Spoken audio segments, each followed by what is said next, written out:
Ding, ding, ding, ring the bell. The match is on. We got a little issue here in the crypto space. We're talking about the boxing match between Circle and MoneyGram because one of them just endorsed the proposed rule from the USTreasury to enforce KYC and AML for hosted wallets. Let's find out which one. Roll that beautiful intro. This is Digital Perspectives with Brad Kimes. Subscribe for new content notifications. Now, here's Brad Kimes. Come on in. Welcome back to the show, everybody. You can follow me on Twitter at BackupBradleyAbove and everything that we're talking about here today. So we're going to start this with the fact that there has been some news for the FinCEN crypto rule, which has really been, as far as Jeremy Allaire from Circle is concerned, a bad move. And other people, too, in this space believe it is a bad decision to propose a new rule from FinCEN, which obviously would lower the threshold of transparency from $3,000 to $250.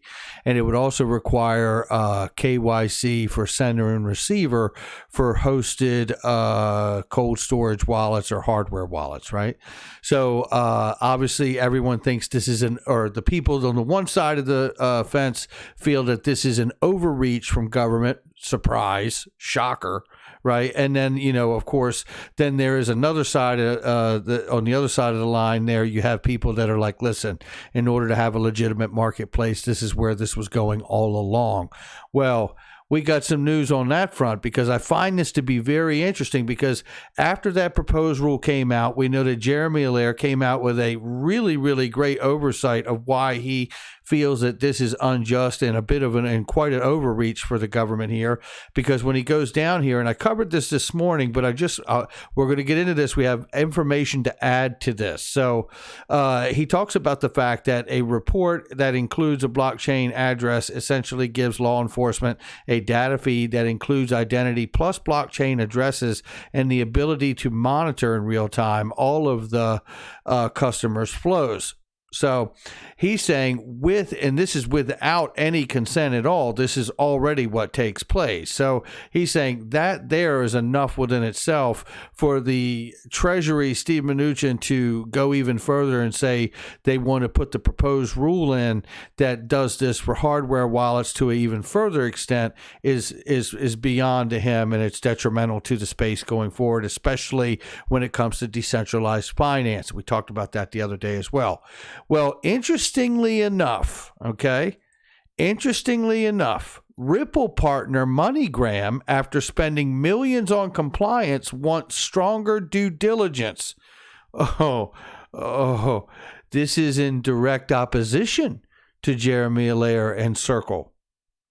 In fact, I go through and read the article, and Alex Holmes from MoneyGram, shout out to him, highlights in the article, and I'm not going to read the whole article to you, but I'm going to give you the gist of it here, is that, he says it shouldn't really cost you any more to, disclose and be more compliant. In fact, he goes on to say that it's costing us and our customers millions of dollars, if not even more, because of the fact that you could be dealing with bad actors along the way because of the lack of compliance and stronger due diligence. So, and he even remarks in this particular interview here with Wall Street Journal, he remarks in there that they did this decision, back, around the time that they partnered with Ripple and decided to do the due diligence and go with a stronger level of compliance on their own. And obviously it helps to have Ripple and ODL, knowing that there is not one transaction through RippleNet and on ODL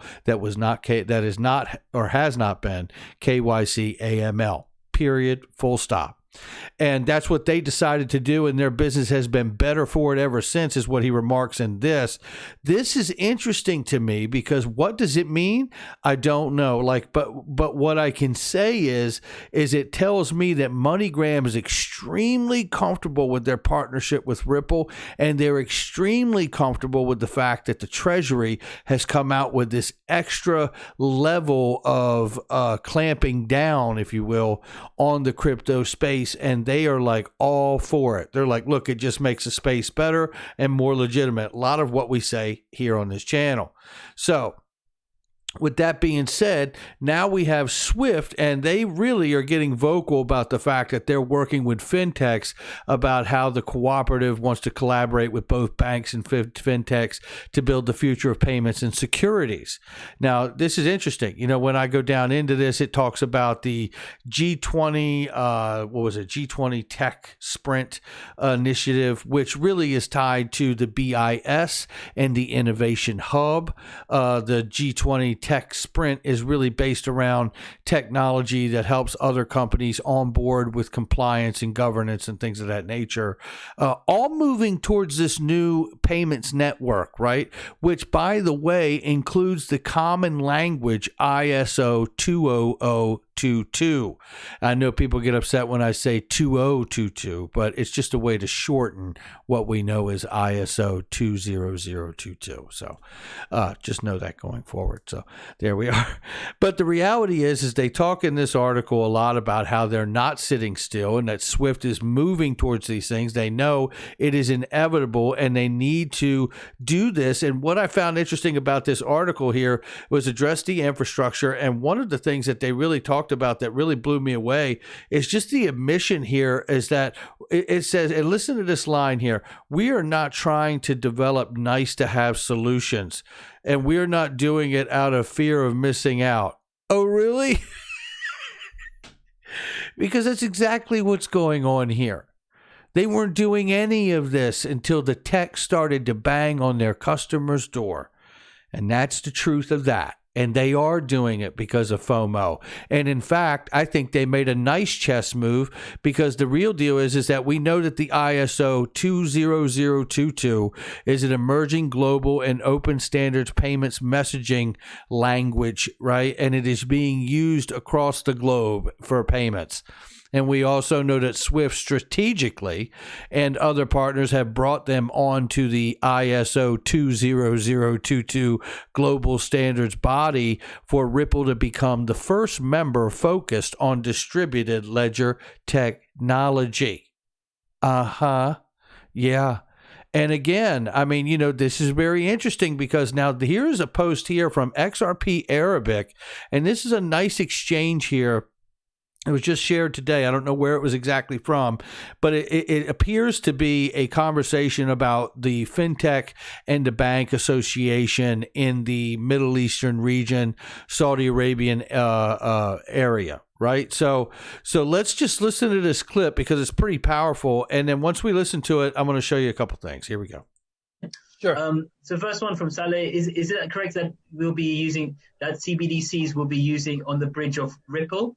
Do we know what sort of infrastructure do CBDCs use? Is it Ripple, or are there specific infrastructures which they use? Yeah, great question. I think it was Salah you mentioned. Yeah, great. Thank you very much, Salah. Great question. It's actually interesting because you're right. Ripple is actually, and its token is called XRP. I have a use case which is between interbank, and they have something called RippleNet, which is try to connect the banks with together. I would say the closest that we have to that is actually the wholesale CBDC, which is, again, how we can take between the central bank and the member banks to put them together. I personally believe we'll have both of them coexist for some time.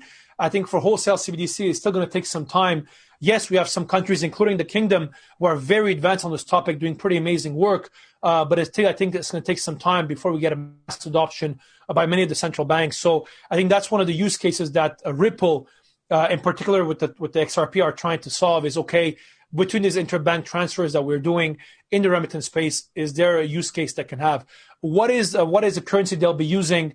I think it's very up to grabs right now. You're seeing many of them have been using Corda. Many of them have been using Ethereum. So I think the jury is still out on what is the blockchain infrastructure that will be used. And I think people will experiment with many of them over the next couple of months and years. But I think that at least the use case is actually the same. So thank you for your question. There you have it. Now that's pretty darn interesting to me because he admits the fact that, XRP and is positioned for inter and intrabank settlement. And obviously I flashed to you the World Economic Forum PDF that I've shown a million times on this channel because it's relevant. And we keep hearing people like that gentleman make the reference of this intrabank payments and settlement, JPM coin XRP. He does talk about relevant for wholesale retail CBDC down here. He also examples China, DCEP, under development, and others. So you know that work is still being done as per his comments as well. But what's interesting is I wanted to remind people of the deep-rooted connection that Ripple has in the Saudi Arabian region and the Middle Eastern region.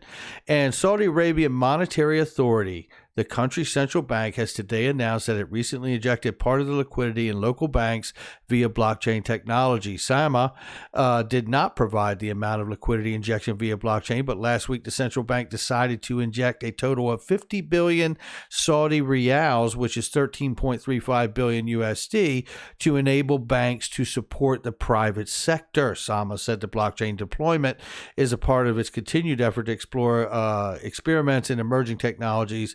Specific details remain unknown. The block has reached central bank comments, yada, yada, yada. And all of this is really talking about working with SAMA, partnered in 2018 with Ripple to help local banks improve their infrastructure via RippleNet. Yeah.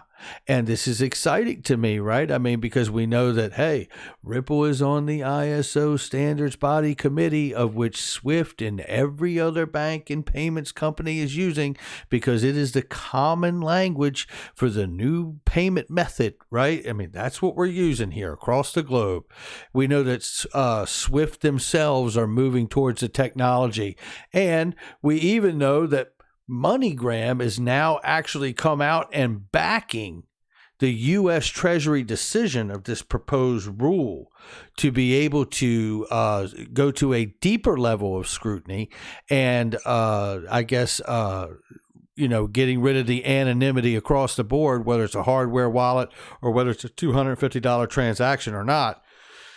This, to me, is a big moment defining itself here, because MoneyGram is not taking the same position of Jeremy Allaire now, are they? This is a clear line in the sand.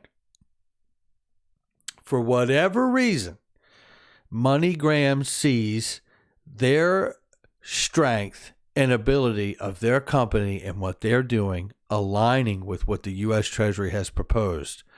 Regardless of what Jeremy Allaire has said, I have to say MoneyGram must understand that this bodes extremely well to Ripple's favor, and obviously the direct or indirect connection to XRP and the ledger, because RippleNet is compliant. RippleNet has the governance and the compliance built into the system itself, right? And that, to me, is extremely comforting, because I have said before on this channel, it may be the regulatory clarity that ends up clearing the path for XRP to leapfrog to the front of the fourth industrial revolution. And I believe that we may have just gotten a sign right here that MoneyGram believes it too. That's going to do it for me. Make sure you hit the like and subscribe, leave a comment below, and share with somebody you know. Hit the notification bell so you don't miss any of these videos, and there's information coming in all the time.